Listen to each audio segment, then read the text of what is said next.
حاضر ہونے کا مطلب یہ ہے کہ اس کھانے میں شیطانیت کا اثر آ جاتا ہے، یا اس میں برائی آ جاتی ہے، یا اس قسم کی کوئی خارجی چیز ہوتی ہے، دونوں میں سے صحیح کیا ہے؟ خلاصہ اس کا یہ ہے کہ حضور اقدس صلی اللہ علیہ وسلم نے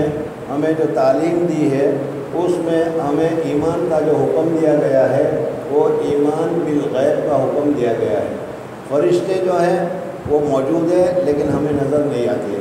بارہا آپ نے تقریروں میں بھی سنا ہوگا کہ جس جگہ پر اللہ تبارک و تعالیٰ کا ذکر ہوتا ہے، ایسی مجلس ہوتی ہے تو وہ فرشتے وہاں پر چھا جاتے ہیں، جمع ہو جاتے ہیں وغیرہ وغیرہ۔ تو ان چیزوں سے معلوم ہوا کہ حقیقی معنی میں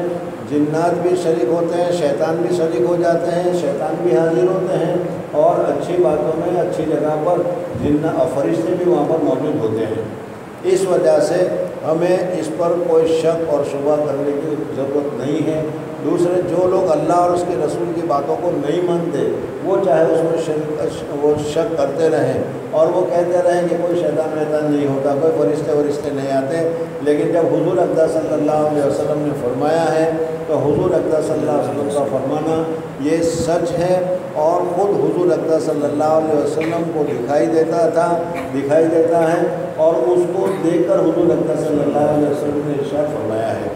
اس وجہ سے اس وقت اگر ہمیں نظر نہ آئے تو ہمارے نظر نہ آنے کی وجہ سے اس کو انکار کرنے کی ضرورت نہیں ہے، اور انکار نہیں کرنا چاہیے، ایمان کے تقاضے کے خلاف ہے۔ ایک آدمی اندھا ہے، اس کو نظر نہیں آتا اور وہ کہے کہ نہیں وہ یہاں تو کوئی بھی لائٹ جلی ہوئی نہیں ہے، مجھے تو دکھائی نہیں دیتی، کیونکہ اس کی آنکھ کے اوپر پردے پڑے ہوئے ہیں اس لیے اس کو دکھائی نہیں دیتا۔ جس کے آنکھ کے اوپر پردے نہیں اس کو دکھائی دیتا ہے۔ تو اسی طریقے سے جو یہ فرشتے وغیرہ ہیں وہ ہماری آنکھوں سے دکھائی نہیں دیتے، اللہ تبارک و تعالیٰ نے اس کو ہمارے سے چھپائے رکھا ہے، پردے میں رکھا ہے، تاکہ ہمارا اوپر جو ان کے اوپر ایمان ہے وہ ایمان بالغیب ہو۔ لیکن بعض مرتبہ اللہ تبارک و تعالیٰ اس غیبی چیزوں کے اوپر بھی کبھی کبھی ایسے واقعات پیدا کر دیتے ہیں، ایسے واقعات ہو جاتے ہیں کہ جس کی وجہ سے اس حدیث میں جو حضور اقدس صلی اللہ علیہ وسلم نے فرمایا ہے اس کی حقانیت ثابت ہو جاتی ہے۔ مثلا قبر میں عذاب ہوتا ہے، ہمیں دکھائی نہیں دیتا، لیکن کبھی کبھار اللہ تبارک و تعالیٰ کسی جگہ پر کسی صورت سے اس کو ظاہر بھی فرما دیتے ہیں۔ یہ عام نہیں ہوتا، کبھی کبھار ایسا ہوتا ہے، لیکن کبھی کبھار کا ہونا یہ معید ہوتا ہے، تائید کرنے والا ہوتا ہے، جو حضور اقدس صلی اللہ علیہ وسلم نے ارشاد فرمایا ہے۔ حضرت شاہ ولی اللہ محدث دہلوی رحمۃ اللہ تعالیٰ علیہ نے اس سلسلے میں حجت اللہ البالغہ میں بہت تفصیل کے ساتھ ذکر کیا ہے۔ اس میں سے 2 واقعے ذکر کیے ہیں، اور اس واقعے سے یہ بتانے کی کوشش کی گئی ہے کہ واقعی میں کھاتے وقت میں جو حدیث پاک میں آتا ہے کہ جس کھانے کے ساتھ بسم اللہ نہ پڑھا گیا ہو یا جو کھانا نیچے گر گیا ہو وہ شیطان کا حق ہو جاتا ہے، جیسا کہ ابھی آپ نے حدیث میں سنا۔ ان کے سامنے 2 واقعات ایسے ہوئے کہ جو انہوں نے خود ذکر کیے ہیں، جس سے پتہ چلتا ہے کہ ایسے وقت میں شیطان کا حاضر ہونا یا شیطان کا شریک ہونا یہ مجاز کے اوپر محمول نہیں بلکہ حقیقت کے اوپر محمول ہے، اور شیطان حاضر ہوتے ہیں اور اس قسم کی حرکتیں وہ کرتے رہتے ہیں۔ جیسا کہ عرض کیا جا چکا ہے کہ فرشتے اور شیاطین اللہ کی مخلوق ہیں، اور جو یقیناً اکثر اوقات میں ہمارے ساتھ رہتے ہیں، لیکن ہم اس کو نہیں دیکھ سکتے۔ رسول اللہ صلی اللہ علیہ وسلم نے ان کے بارے میں جو کچھ بتلایا ہے اللہ کے عطا کیے ہوئے علم سے بتلایا ہے، اور وہ بالکل حق ہے۔ آپ صلی اللہ علیہ وسلم کو کبھی کبھی ان کا اس طرح مشاہدہ بھی ہوتا تھا۔ حضور اقدس قرآن پاک میں ہے کہ غیبت کرنے والا مردار بھائی کا گوشت کھا رہا ہے۔ اس صحابہ نے غیبت کی، حضور اقدس صلی اللہ علیہ وسلم کو معلوم ہو گیا، روزہ تھا باہر کہہ کرو، تو انہوں نے کہا کہ ہم نے تو کچھ کھایا نہیں، کہا تم کہہ کرو، جب کہہ کے تو کچا گوشت والا نکلا۔ تو یہ جو چیزیں ہیں کبھی کبھی حضور اقدس صلی اللہ علیہ وسلم کو بتلایا بھی جاتا تھا، اور اللہ تبارک و تعالیٰ کی طرف سے حضور اقدس صلی اللہ علیہ وسلم دیکھ کر کہتے تھے۔ اس وجہ سے حضور اقدس صلی اللہ علیہ وسلم کی بات کو ہمیں سمجھ میں نہ آئے، ہماری عقل تسلیم نہ کریں، اس وجہ سے تردید نہیں کرنی چاہیے۔ جیسے آج کل کے جدید تعلیم یافتہ لوگ ذرا سی بات دماغ میں نہیں آئی تو وہ کہہ دیتے ہیں کہ حدیث میں آیا تو کیا ہوا، ہماری سمجھ میں نہیں آتا، ہم ماننے کے لیے تیار نہیں ہیں۔ بہرحال جس طرح ہم اس دنیا کی مادی چیزوں کو دیکھتے ہیں، اس لیے ایسی حدیثوں کو جن میں مثلاً کھانے کے وقت شیاطین کے ساتھ ہونے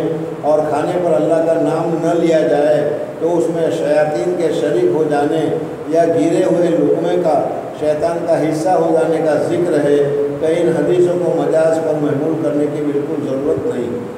حضرت شاہ ولی اللہ نے اس حدیث کی شرح کرتے ہوئے حجت اللہ البالغہ میں یہ واقعہ لکھا ہے۔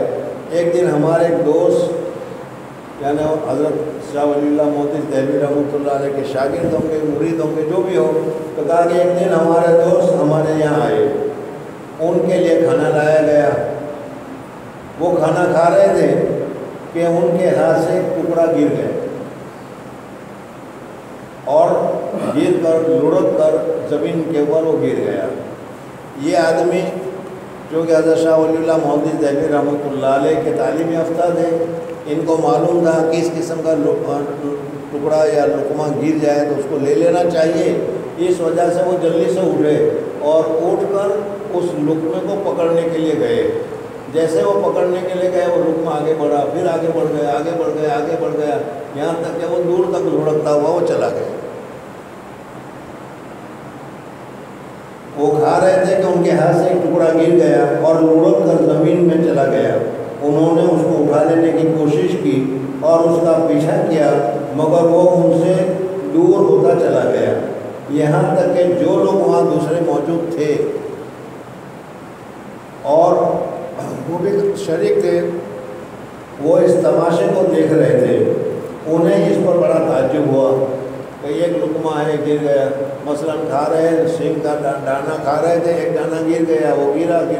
ادھر ادھر بھگتے بھگتے وہ دور تک چلا گیا، لیکن انہوں نے اس کو پکڑنے کی کوشش کی اور جب وہ صاحب جو کھانا کھا رہے تھے انہوں نے جدوجہد کر کے آخرکار اس کو پکڑ لیا اور پکڑ کر حدیث میں جیسا کہ حکم ہے اس کو کھا لینا چاہیے، اس نے اس کو کھا لیا۔ چند روز کے بعد کسی آدمی پر ایک جن مسلط ہو گیا، کسی آدمی پر جن سوار ہو گیا، جنت لگا اس کو، اور اس آدمی کی زبان سے باتیں کرنے لگا۔ جیسے عامةً جب جنات سوار ہو جاتا ہے تو آدمی بولتا ہے، ہم سمجھتے ہیں کہ آدمی بول رہا ہے، حالانکہ آدمی نہیں بول رہا، وہ جنات بول رہا ہوتا ہے، اور وہ باتیں کرنے لگا۔ اور اس میں ہمارے اس مہمان دوست کا نام لے کر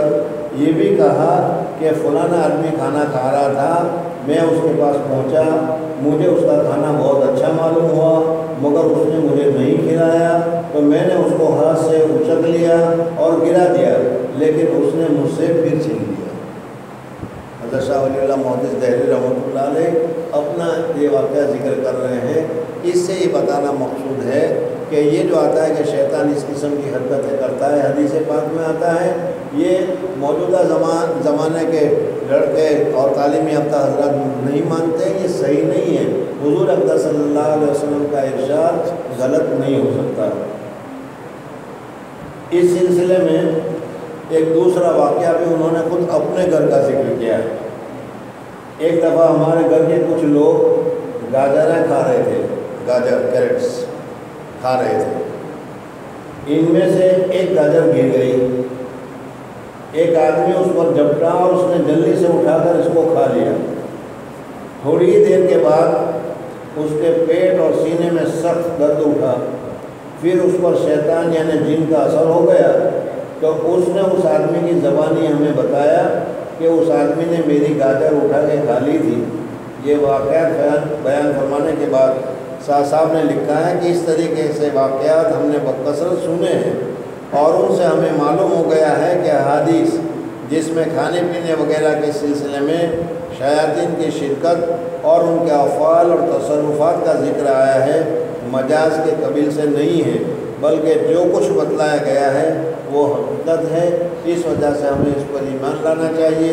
یقین لانا چاہیے، اور اس کے اوپر ہمیں عمل کرنا چاہیے۔ اللہ تبارک و تعالیٰ مجھے اور آپ حضرات کو حدیث پر ایمان اور یقین نصیب فرمائے، اور حضور اقدس صلی اللہ علیہ وسلم نے جو احکامات ہمیں بتائے ہیں اس کے اوپر عمل کرنا ہمارے لیے آسان فرمائے۔ سبحان اللہ و بحمدہ، سبحانک اللہم و بحمدک، نشہد ان لا الہ الا انت، نستغفرک و نتوب